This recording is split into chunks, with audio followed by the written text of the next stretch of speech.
Sir मेरी एक query है कि मैं जब पढ़ता हूँ ना पहले आधे घंटे तो तब तो मेरा फुल जोश में पढ़ाते बनता है, फिर मैं थोड़ा बोर होने लग जाता हूँ और फिर मन ही नहीं होता पढ़ने का। अनिरुद्ध, बहुत कॉमन सी प्रॉब्लम है and this is not only your problem. आप 30 मिनट्स ही पढ़ पा रहे हो, कई तो ऐसे बच्चे जो सिर्फ 10 या 15 मिनट्स ही पढ़ पाते हैं। The reason behind that is कि हम लोग जब पढ़ने बैठे हैं तो हम लोगों की प्रैक्टिस उतनी है नहीं, है ना।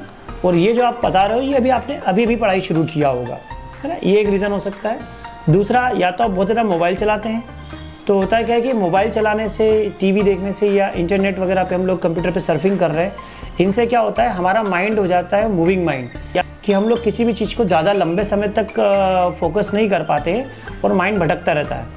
तो rather than discussing the problem I would like to give you suggestion कि एक काम करना शुरू करो बेटा आप, वो 15-15 मिनट आधे घंटे ही पढ़ाई होगी आपकी, लेकिन आधे घंटे बाद उठ के फिर आप बैठो, है ना। आपको ना समझाना पड़ेगा अपने आप को कि पढ़ाई कैसे हो रही है। आप हर आधे घंटे में अपने आप का एक टेस्ट लगाओ, है ना। आधे घंटे आपने पढ़ाई की, उसके बाद में 2 क्वेश्चन उसी में से आपने लिख करके देखे, तो ये it will bring a change over on you, ठीक है।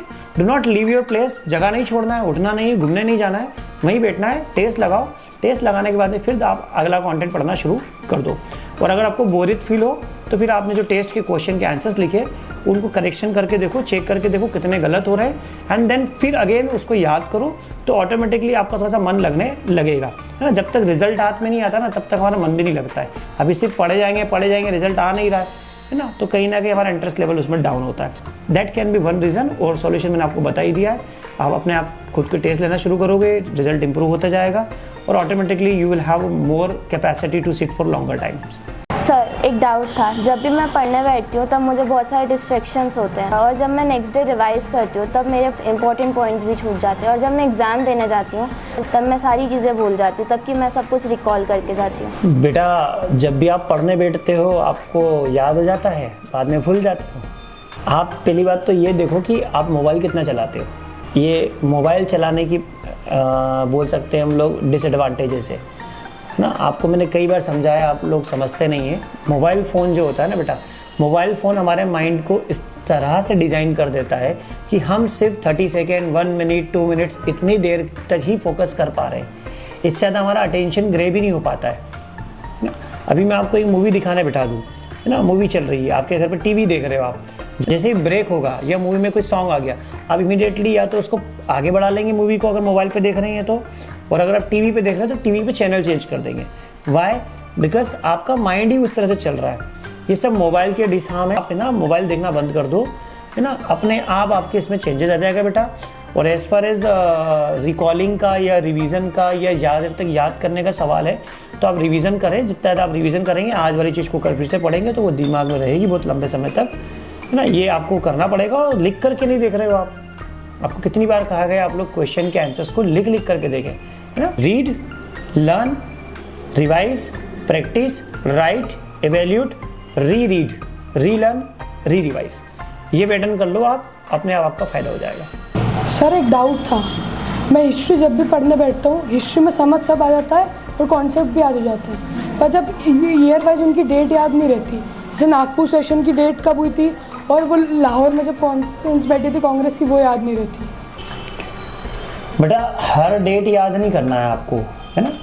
आपको ये पता होना चाहिए सबसे पहले कि कौन सी डेट्स याद करना है ना। हिस्ट्री में हमको 3 तरह के डेटा याद करना होते हैं। एक याद करता है ईयर्स, है ना, जो कि मेरा ऐसा मानना है कि उसको याद करना कोई बहुत मुश्किल काम नहीं है। आप उसको कहीं ना कहीं डेली लाइफ से कनेक्ट कर लोगे तो अपने आप याद होने लग जाएंगे, ठीक है। जैसे आपने बात करी लाहौर सेशन, नागपुर सेशन, है ना, तो ऐसे याद करोगे तो कभी याद नहीं। मैं आपको बताऊँ, देखो कैलकाटा सेशन सबसे पहले हुआ, है ना, सितंबर 1920 में हुआ। कैलकाटा सेशन में जो बात फाइनल नहीं हो पाई उसको फाइनल कहाँ किया? नागपुर सेशन। सितंबर के बाद आया दिसंबर, नागपुर सेशन कब हुआ? दिसंबर 1920 में हुआ। तो ऐसे आप याद करोगे तो याद होगा, है ना। तो डेट्स हर जरूरी नहीं, हम डेट्स पूछ ही नहीं रहे। कुछ ऐसी जगह है जहाँ पर डेट्स इंपॉर्टेंट है ना। हर जगह डेट्स इंपॉर्टेंट नहीं होती। गांधी इरविन पैक्ट की बात करोगे वहाँ पर डेट इंपॉर्टेंट है, ठीक है। आप अगर दांडी यात्रा की बात करोगे, चोरी चोरा इंसिडेंट की बात करोगे, डेट इंपॉर्टेंट है। आप तो एक काम करो, आप मुझसे पूछो, मैं आपको इंपॉर्टेंट बता देता हूँ कि कहाँ कहाँ पे हिस्ट्री में कौन कौन सी डेट्स पूरी याद करना है कहाँ पे मंथ एंड ईयर याद करना है और कहाँ पे सिर्फ ईयर्स याद करना है, और फिर उसको याद करना है, मतलब याद ही करना पड़ेगा, है ना। उसके लिए आपको ट्रिक अगर बना सकते हो तो बना लो, है ना कहीं रियलिटी के साथ, कहीं ना कहीं लाइव, किसी का बर्थडे, किसी का कोई पर्टिकुलर डेट, कोई इवेंट, उसके साथ कनेक्ट करके अगर बना सकते हो तो बना लो, है ना। सर मुझे सोशल साइंस समझ तो आ जाता है, उसके टॉपिक्स भी सारे क्लियर हो जाते हैं, बट जब मैं एग्ज़ाम में जाती हूँ तो मुझे याद नहीं आता कि इस टॉपिक में मैंने क्या पढ़ा था। मुझे क्वेश्चंस के आंसर लिखने में प्रॉब्लम आती है। सोशल साइंस के क्वेश्चन याद करना आसान बात नहीं होती है, और कितने करोगे आप याद, है ना। 20 चैप्टर्स आते हैं तो किस किस चैप्टर के आप याद कर लोगे, ये बड़ी बात होती है। तो आपको करना क्या होता है बेटा, आपको NCERT से रीडिंग करना है जो आप कर रही हो, और आप जैसा बता रही हो आपको समझ में भी आ जाता है, ठीक है। आप जब टॉपिक को पढ़ रही होती हो ना NCERT में, तो मेरा ऐसा सजेशन है, मैं हमेशा बोलता भी हूँ, आप लोग ध्यान नहीं देते हो, कि उस टॉपिक के साइड में ही एक क्वेश्चन बना के लिख लो कि इस टॉपिक को कैसे पूछा जा सकता है, और देखो उसको क्वेश्चन समझ में आया या नहीं आया। सेम टॉपिक का आपके फ्रेंड ने भी एक क्वेश्चन बनाया होगा, हो सकता है आपके क्वेश्चन सेम हो, मैच्ड हो सकता है अनमैच्ड हो, अनपैरेलल्ड हो, डिफरेंट हो। तो जब आप डिफरेंट वैरायटी के क्वेश्चंस आप खुद रीड करने लगोगी ना, तब अपने आप आपको समझ में आने लगेगा। आप चूंकि एग्जाम पास में आ चुकी है, अब इन सब चीज़ों के लिए टाइम नहीं है। I would just give you one suggestion, 10 sample papers उठा लो। मैं ऑलरेडी आपको 33 सैम्पल पेपर्स दे चुका हूँ। 10 सैम्पल पेपर्स लो, आप उनके क्वेश्चंस पढ़ो, आंसर को थिंक आउट करो। जब आप क्वेश्चंस पढ़ोगे ना, तो आपको अपने समझ में लगेगा कि इस चैप्टर का, अरे ये क्वेश्चन तो ये वाला है, इसको ऐसे पूछा गया ऑटोमेटिकली। चूंकि क्या हो रहा है, आप कंटेंट पढ़ रहे हो, डायरेक्टली एग्जाम में बैठ रहे हो, तो आपको डेफिनेटली समझ में नहीं आएगा कि कौन सा क्वेश्चन है। आप गलती कर सकते हो, आप क्वेश्चंस नहीं पढ़ रहे हो बेटा। I would suggest you read as many questions as possible, है ना। 30 सैम्पल पेपर है बेटा आपके पास, आप बहुत बढ़िया कर सकते हो। सर जब भी मैं पढ़ने बैठता हूँ ना, तो पढ़ भी लेता हूँ, याद भी कर लेता हूँ, लेकिन सर इसी में एग्जाम में लिखता हूँ, लिख भी लेता हूँ, फिर उसमें जो मार्क्स कटते हैं ना, फिर उसमें ग्रामर की बहुत गलती होती है, और उसमें जितने मार्क्स आने चाहिए उतने आते ही नहीं फिर उसमें। बेटा ये बहुत ही बढ़िया प्रश्न है आपका, कि आप घर पे बैठते हो, सब याद हो जाता है, एग्ज़ाम में जाते हो आपको रिकॉल भी हो जाता है कि कौन सा क्वेश्चन है, इसका आंसर क्या हो सकता है। जब आप लिखने बैठे हो देन यू हैव प्रॉब्लम, या आपको लिखते भी बन जाता है, गलत हो जाते हैं, मार्क्स कट जाते हैं। उसका 2 रीज़न है। एक तो ये है कि जब आपने घर पे बैठ के पढ़ाई की थी, याद किया था, तो क्या आपने 5 क्वेश्चन में से किन्हीं 2 क्वेश्चंस को लिख के देखा था? आपने लिख के नहीं देखा बेटा। अगर आप लिख करके देखते, उनको इवेल्युएट करते ना, या तो आप मेरे पास लाते, अपने टीचर के पास लाते, हम चेक करते और आपको बताते आपने क्या गलतियाँ की हैं, या आप सेल्फ इवोल्यूशन पे जाते, या मेरा ऐसा कहना है कि आप ऐसे क्वेश्चन उठाते जिनके आंसर्स आपके पास प्री रेडी हैं ना। आपने पढ़े क्वेश्चंस, उनके आपने NCERT या जो भी बुक्स आप पढ़ रहे हो, उससे आपने सोचा कि इसका आंसर ये हो सकता है, आपने उसको स्टडी किया। अब आप आंसर जब लिख रहे हैं, लिखने के बाद आप उसको एक बार जो आपके पास प्री रेडी आंसर है उनके साथ मैच करके देखो। अगर आपकी एक्यूरेसी 75 to 80% भी बैठ रही है ना बेटा, तो आपके मार्क्स नहीं कटेंगे। लेकिन अगर एक्यूरेसी डाउन जा रही है तो बिल्कुल मार्क्स कटेंगे, और मैंने चेक करी तो ज़्यादा मार्क्स कटेंगे। तो बेटर यही कि आप एक बार अपने आप को जो कर रहे हो उसको इवेल्युएट तो करें।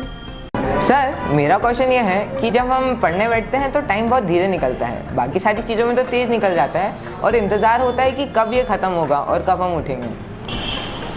टाइम धीरे धीरे नहीं निकल रहा है, आपका मन बिल्कुल नहीं कर रहा है पढ़ने का। इसमें टाइम तो वैसे ही रहेगा बेटा। देखो क्या होता है, जब हम कोई चीज़ में इंटरेस्ट लेते हैं ना, तो बहुत जल्दी ख़त्म हो जाती है, और जब हमारा किसी चीज़ में इंटरेस्ट डेवलप नहीं होता है तो वो चीज़ ना बहुत लेंदी सी लगती है।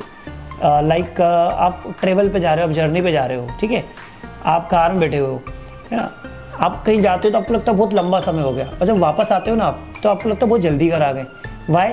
Because your mind, your subconscious mind wants you to reach home, तो आपको लगता है आप जल्दी आ गए यार।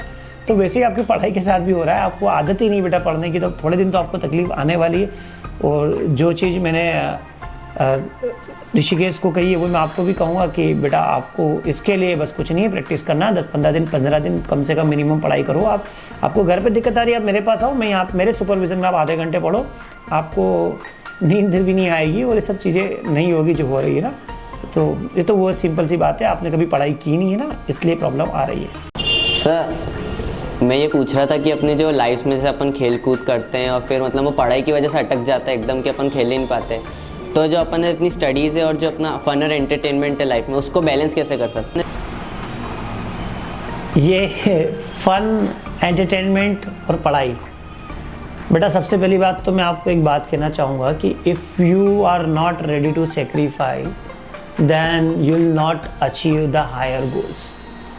आई डोंट मीन कि तुम पढ़ाई करते रहो, बाकी सब चीज़ें छोड़ दो, बट हाँ अभी जो टाइम आ चुका है बेटा, एग्ज़ाम का टाइम आ चुका है, वी जस्ट हैव 2.5 months, तो अभी तो हमें थोड़ा सा खेल को, एंटरटेनमेंट को, फन को, मूवीज़ को, फ्रेंड्स को, कैफ़े पार्टीज़, इन सबको डिसकंटिन्यू करना ही पड़ेगा, है ना। एक और चीज़ मैं कहूँगा कि अगर आप साल भर पढ़ोगे ना तो फिर आपको शायद डिसकंटिन्यू भी ना करना पड़े, है ना। तो होता क्या है कि हम लोगों की नींद खुलती है हाफ ईयरली के बाद में कि अब पढ़ना है ना। कुछ बच्चों की तो तब भी नहीं खुलती हाफ ईयरली के बाद में भी, ना कुछ लोग प्री बोर्ड तक वेट करते हैं। तो इसलिए ये प्रॉब्लम आती है। अगर आप साल भर पढ़ोगे बेटा तो आपका हर चीज़ का ही शेड्यूल होगा, खेलने का भी होगा, मोबाइल चलाने का भी होगा, मूवी जाने का भी होगा और पढ़ाई करने का भी होगा। लेकिन चूंकि आपने साल भर तो पढ़ाई करी नहीं है, आप ईयर एंड में पढ़ाई करने बैठे हो, तो ऑब्वियसली ये प्रॉब्लम तो आनी ही है। अब आप प्रॉब्लम में रहोगे, आपको समझ में नहीं आएगा कि मैं किस चीज़ को कितना टाइम दूँ। तो शुरू से टाइम मैनेजमेंट करके चलो बेटा, तो ये एट द एंड ये दिक्कतें फिर नहीं आती है।